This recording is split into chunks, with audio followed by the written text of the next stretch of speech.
നമുക്ക് നോക്കാം. നിങ്ങളുടെ പേഴ്സൺ നിങ്ങളെ ഒരു നോ കോൺടാക്ട് സിറ്റുവേഷനിൽ ഇട്ടിരിക്കുകയാണ്. അല്ലെങ്കിൽ അവരുടെ സ്നേഹം തുറന്ന് പറയുന്നില്ല. എന്തുകൊണ്ടായിരിക്കും? Why are they silent?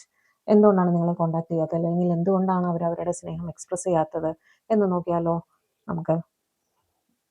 Okay, 2 of pentacles, 3 of cups, queen of swords, king of pentacles, moon,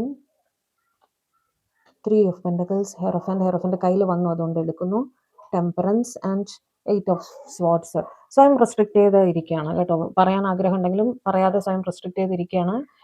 അതിൻ്റെ ഫലമായിട്ട് ഒരു ടെൻഷൻ അനുഭവിക്കുന്നുണ്ട്. ഓക്കെ, 2 ഓഫ് പെൻഡക്കിൾസ് വെച്ച് ജഗ്ലിങ്ങിലാണ്. ഒരു തീരുമാനം എടുക്കാൻ കഴിയാത്ത ഒരു സിറ്റുവേഷനിൽ അവർ നിൽക്കുന്നു. ഓക്കെ, അതിന് പല പല റീസൺസ് ഉണ്ട്. ഒന്ന്, നിങ്ങൾ അവരുടെ ഏറ്റവും അടുത്തൊരു സുഹൃത്തായിരിക്കാം. ഓക്കെ, അപ്പം നിങ്ങളോട് സ്നേഹം തുറന്ന് പറഞ്ഞ് നിങ്ങളുടെ റിയാക്ഷൻ എന്തായിരിക്കും എന്ന് അവർക്ക് പേടിയുണ്ട്. അതുകൊണ്ട് ഉള്ള ഒരു സൗഹൃദം നഷ്ടപ്പെട്ടു പോയാലോ എന്ന് പേടിച്ചിട്ടാണ് അവരുടെ സ്നേഹം തുറന്ന് പറയാത്തത്. നിങ്ങളുടെ ഫീലിങ്സ് എന്താണ് എന്നതിനെ പറ്റിയിട്ട് അവർക്ക് കൺഫ്യൂഷൻ ഉണ്ട്. ഓക്കെ, 3 ഓഫ് കപ്സ് വെച്ചിട്ട്. ക്വീൻ ഓഫ് സോർട്സ് വെച്ചിട്ട് നിങ്ങളുടെ ഇടയിൽ ഒരു വാക്ക് തർക്കം ഉണ്ടായിരിക്കാം. നിങ്ങൾ ഓൾറെഡി റിലേഷൻഷിപ്പിലായിരിക്കും.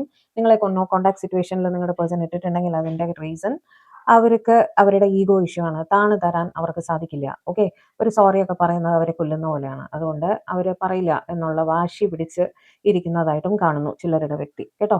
ഹെയറോഫന്റ് വെച്ചിട്ട് നിങ്ങളുടെ പേഴ്സൺ മാരീഡ് ആയിരിക്കാം ഓൾറെഡി. ഓക്കെ, സ്നേഹം തുറന്ന് പറയാൻ മടിക്കുന്നത് അതുകൊണ്ടാണ്. മാരീഡ് ആണെങ്കിൽ അത് ഒരു റീസൺ ആണ്. അവിടെ സൊസൈറ്റി എന്ത് പറയും, സോഷ്യൽ ഇമേജ് കോൺഷ്യസ്നെസ്, അതെല്ലാം അവരെ തടുക്കുന്നതായിട്ട് കാണുന്നു. അതേപോലെ ഇവരെ 4 പേർക്ക് അറിയാം. അതുകൊണ്ട് ആ ഒരു സോഷ്യൽ ഇമേജ് അതൊരു തടസ്സമാണ്. നിങ്ങളുടെ പേഴ്സൺ റിലീജിയസ് ആയിട്ട് ഉള്ള ഒരു വ്യക്തിയായിരിക്കാം. അതുകൊണ്ട് ശരി തെറ്റ് എന്നുള്ള ചിന്ത അതെല്ലാം അവരെ സ്റ്റോപ്പ് ചെയ്യുന്നതായിട്ട് കാണുന്നു കേട്ടോ. നിങ്ങളുടെ പേഴ്സൺ സ്പിരിച്വൽ ആയിട്ട് കണക്റ്റഡ് ആയിട്ട് ഉള്ള വ്യക്തിയായിരിക്കാം. ടെമ്പറൻസ് വെച്ചിട്ട് ഒരു പ്രീസ്റ്റ് ആയിരിക്കാം.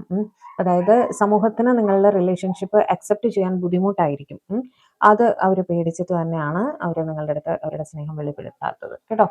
കിങ് ഓഫ് പെൻഡക്കിൾസ് വെച്ചിട്ട് അവർക്ക് ഒരുപാട് റെസ്പോൺസിബിലിറ്റീസ് ഉള്ളതായിട്ടും കാണുന്നു. ഓക്കെ, റെസ്പോൺസിബിലിറ്റീസ് ഒരുപാടുണ്ട്. അത് മാത്രമല്ല നിങ്ങളുടെ ഇടയിൽ ഒരു major caste, culture, religion, social status, age എല്ലാം ഡിഫറെൻ്റ് ആയിട്ട് കാണുന്നു കേട്ടോ. ഈ തടസ്സങ്ങളെല്ലാം അവരെ ഭയപ്പെടുത്തുന്നു. അതുകൊണ്ടും കൂടിയാണ് അവരൊന്നും മിണ്ടാതിരിക്കുന്നത്.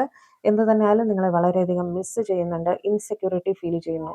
ഇൻസെക്യൂരിറ്റി ഫീൽ ചെയ്യാനുള്ള കാരണം അവിടെ ഒരു തേർഡ് പാർട്ടി സിറ്റുവേഷൻ ഉണ്ട്. അപ്പോൾ അവർ ചിന്തിക്കുന്നത് നിങ്ങളുടെ തേർഡ് പാർട്ടിക്ക് കൂടുതൽ ഇമ്പോർട്ടൻസ് കൊടുക്കുന്നുണ്ടോ എന്ന് അവർക്ക് ഉറപ്പില്ല. നിങ്ങളുടെ ഫീലിങ്സിനെ പറ്റിയിട്ട് അവർക്ക് ഉറപ്പില്ല. അതുകൊണ്ട് കൂടിയിട്ടാണ് അവർ അവരുടെ സ്നേഹം തുറന്നു പറയാൻ മടിക്കുന്നതായിട്ട് കാണുന്നത്. സ്വയം റെസ്ട്രിക്റ്റ് ചെയ്തിരിക്കുന്നതായിട്ടാണ് കാണുന്നത്.